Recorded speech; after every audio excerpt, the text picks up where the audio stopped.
Driver সাহেব, driver সাহেব একটু থামেন তো।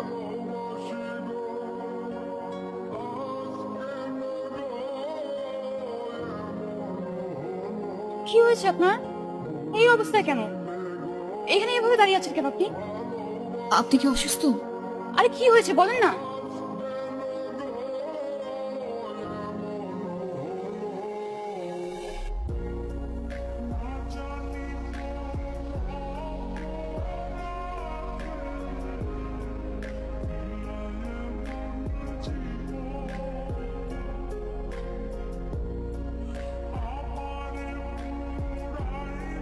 আমি আপনাকে পাগলের মতো ভালোবাসি।